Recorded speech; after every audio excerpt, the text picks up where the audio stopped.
Welcome, everyone. We're here at the Layer 8 conference here in Providence, Rhode Island. I'm sitting with Michael James. He's an OSINT analyst. Welcome, Michael. Thank you. I appreciate having me. Yes, and you're running an OSINT competition? So we do the OSINT Village, and we're having a CTF through Trace Labs. Okay, gotcha. So Trace Labs is an organization that does OSINT for good. Yeah. So a lot of times we will go through and hook up with local law enforcement people to go through and see if there are missing persons that we can actually assist with. So something within the last 4 weeks, it's still an active open case that we're not stepping on their toes. Interesting. So you, through Trace Labs, Yep. you work with law enforcement and say, okay, let me know about the open cases that you have Yep. and try and help them. So what's been like your success rate? So it's a CTF style, so there's a lot of different flags that we get. It's anywhere from social media, name, whatever, on down to can you actually go through and find them. No, wait, are these real cases? These are real open cases in the CTF? in the CTF. That's really cool. So like when I ran this for B-Sides Kansas City, You went to Kansas City law enforcement? so we went to the Kansas City law Yep. enforcement. We did it from Kansas City to St. Louis, and we had a 100% success rate on one person found them. Wow. Yeah, actually released that information over to, I believe it was Kansas City or KCPD.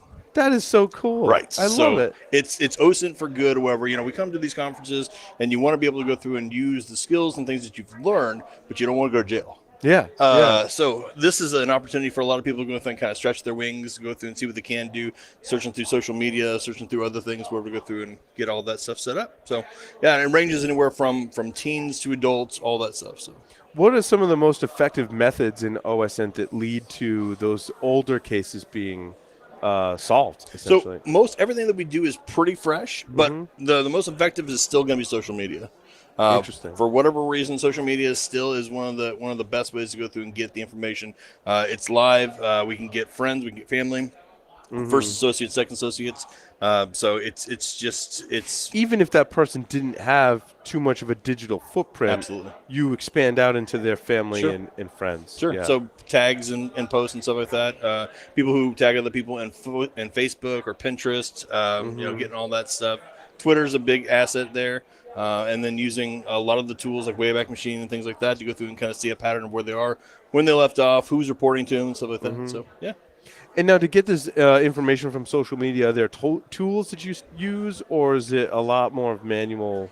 So it's a combination of both. I know like Intel Techniques has their set of tools that unfortunately as of like 2 days ago just all got taken down because of abuses that were happening on their sites. Is that Michael Bazell's? Yep, all his stuff. And I know he's been on with you He guys has, before. yeah. Yeah, so because of some of the abuses he's had, they've had cease and desist for a couple things that came through, and so they had to go through and shut that down. They are still offering it for their training, so if you do their private training, you still get their access to the tools. Yep. But open source means, a lot of stuff is on GitHub. So if you're using Spiderfoot or if you're using even OSINT framework for Justin Ordine, his site. Yep. That stuff does a lot of really good stuff. There's a lot of forums like OSINT.team is one of the ones I'm an admin for, or whatever. And there's a lot of resources that people post in there. It's a good place to go through and learn or ask questions if you're kind of starting out. But you could write your own tools Absolutely. to the interface with social media. I think the issue is the limitations on the API. Yeah. Outside of security, I've written code that interfaces with the APIs, and you just run into all kinds of especially the Twitter limitations. API with the 500 pull downs and things like that, and the API limiting. So everything's moving towards kind of paid tools and stuff like access for the API stuff. So Spiderfoot, which is an amazing, very lightweight product, wherever it allows you to go through and do a lot of that stuff, and it's very multifunctional because you can actually do OSINT on people, places, or things, and then you can also do domains and malware and things like that. So it allows you to go through and do everything kind of in one, but it's the API usage that kind of blocks you out. Right. That's all. I think I've had better luck with the specific tools than I have with Michael's tools in his. I think Michael's tools in his website are more of like a teaching, learning kind of thing. Yeah. I've had much better luck with more specific tools. And anytime I give a training or I talk to anybody, we will always go through and say that we want you to learn manually how to go through and verify the information first and doing it. Because at that point, then if you're using a tool, you know how the tool works. And you're using Michael's Buscador? Buscador. Yeah, written by him and David Westcott. Yeah. That's a great it's amazing distribution, Yeah. right? Plus, Because it's a everything's VM. there for you. You're ready to go, right? Yeah, and they have custom search engines in there. They've got Instagram, so Instalooter.